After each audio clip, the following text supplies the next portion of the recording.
Hey, are you a book buddy? I am. My name is Barb and I love books. And I can't wait for you to meet my friend, Dr. Robinson, who is the author of this amazing series of books called The Bayside Bunch. Dr. Robinson, tell us a little bit about your stories. My name is Dr. Unseld Robinson. I'm an author and an educator, and I enjoy writing books. My very first book is The Bayside Bunch Go See the Principal. Yay. My second book is The Bayside Bunch Quarantine in Queens. Nice. And my third book is The Bayside Bunch Breathing is Believing. Awesome. I love the back of this book too, by the way. And you're going to learn more about this guy in a minute. So, which book would you like us to share today? So, wow, it's a tough decision, but you know what? I think I want to go with my very first book, The Bayside Bunch Go See the Principal. Oh, I am so excited because I'm a teacher, so this book means a lot to me too. Yes. Should we dive in? Yes. Wonderful. The Bayside Bunch, Go See the Principal by Dr. Unseld Robinson and illustrations by Mike Motz. It is published by La Serena Books. So, in New York City, in Bayside, Queens, live four of the best friends ever seen. There's Selwyn, QB, Chico, and Grace, kids known on their block and all over the place. So let's double check who's who here. We have, let me get them finding the right spot here. We have Selwyn and Grace. And who's this? That is Chico. Chico. And who's this? QB. QB. Okay, that's the bunch. Let's see what's going to happen next. PS 411 is where they go to school. Their teacher, Miss Crabtree, makes them follow rules. Some kids say she's scary and fills them with dread because she has eyes in the back of her head. She does look a little scary there. In Miss Crabtree's class, being bad is a no or off to see Principal Jones you will go. They say that his office is big and it's dark, and some say he has a huge dog there that barks. Early one day, at the start of the class, Selwyn came running into the room fast. When he looked at Miss Crabtree, she gave him a pout. Selwyn, stop running, she madly yelled out. Can you give me your best pout, Dr. Robinson? That's a pout. The school bell went off with a ring loud and clear. Miss Crabtree called names then to check who was here. Soon as she was done, a deep voice then rang out from the room PA speaker. It was almost a shout. PS 411, I have something to say. Selwyn Jackson, see me right away. Selwyn was scared, and his friends were scared too. All of them asked, Selwyn, what did you do? I have not been bad, Selwyn said to his friends. You must have done something, QB added then. Did you throw a spitball or put tacks in a seat? Or copy some kid's test so you could cheat? I have not been bad, Selwyn said once again. He had no clue why Principal Jones wanted him. Come now, said Chico. You did something wrong. Perhaps Crabtree saw you and passed it along. I have not been bad. I'm telling you guys. Selwyn, said Grace, there's no need to lie. You can say that you've been good all that you like. But if you don't come back, can I have your bike? I love Grace. She's so spunky. Selwyn was nervous and started to sweat. He was not ready to go see Principal Jones yet. Selwyn, get going, Miss Crabtree then said. Selwyn slowly stood up, his face full of dread. Yikes. What's going to happen next? As he walked towards the door, his whole body shook. Woo! Selwyn turned back around to take one more look. All of his classmates had their eyes on him, stuck. "Goodbye, Selwyn," they said. Then Grace yelled, "Good luck." The principal's office was way down the hall, and this gave Selwyn time to ponder it all. This is a mistake or some kind of game, unless there's a bad kid here with my same name. I know I've been good, or at least not that bad. I hope the school doesn't call my mom or my dad. Two kids in the hall stared and watched him walk by.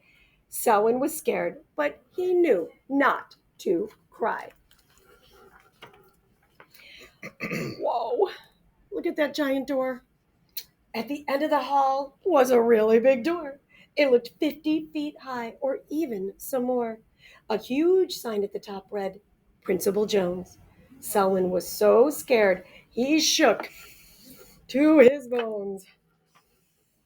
He knocked on the door, but he got no reply. He knocked harder, and time just went by. And soon as he went to knock once again, the door opened up, and he heard, "Come Come on on in." in." The room was real big, and the lights were real dim. Selwyn was scared because it looked grim. He wanted to run. Yes, he wanted to jet. But he had to go in there and see what came next. Then an old lady appeared on the scene. "You must be Selwyn. They call me Miss Green. I'm sorry for the long wait that you had, but sometimes my hearing is really so bad." Selwyn was silent and stepped in the room, and then heard a male voice, loud like a boom. Is that Selwyn Jackson, who I asked to see? "Yes," Miss Green answered. Then send him in to see me. In the next room, there stood a high desk. Selwyn looked way up at it and hurt his neck. Come over here, son. The male voice then said. Selwyn obeyed and walked over with dread. You know why I called you to come and see me? "No, sir, I don't," Selwyn answered quickly. I heard you were smart, and I heard you could read.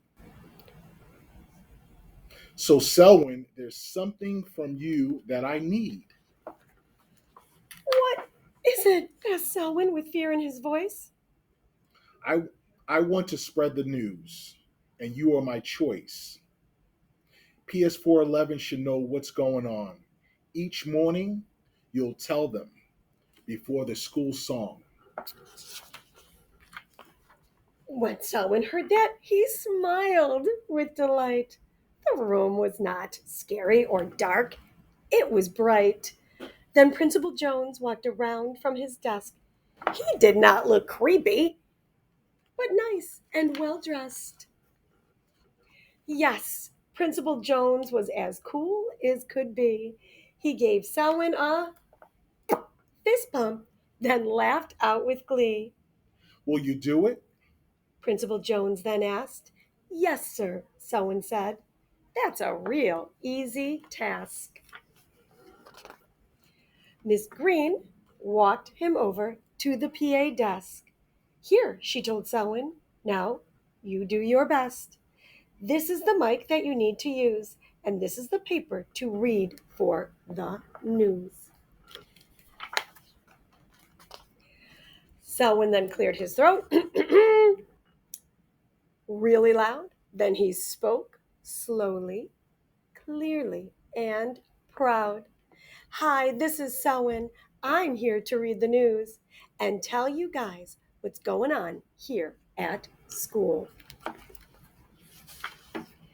When Selwyn was done, Principal Jones shook his hand. He said, That was real nice there, young man.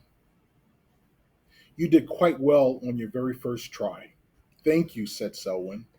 His head was held high. When he got back to class, the kids gave a cheer. That was so cool, QB said in his ear. Even Miss Crabtree got in on the act. Good job, Selwyn, she said, matter of fact. And since that day, young Selwyn always knew some things he heard at school just might not be true. So when you hear stories about someone else, it's best to go meet them and see for yourself. The end. The end. Oh, I love this story. It has so many great messages, and these characters are tons of fun. So, please, please tell me you're writing another book. Yes, I'm writing a new book, and it's called The Bayside Bunch Meets the New Girl. It's a really exciting book, and once again, it helps children to understand the importance of kindness and diversity. Oh, I can't wait to get my hands on that book. So, you know that books take us places. I can't wait to see where our next adventure will be. So check us out on barbsbookbuddies.com or on YouTube at Barb's Book Buddies. Bye for now. Thank you so much for joining us, Dr. Thank Robinson. you for having me. Great day. Bye bye.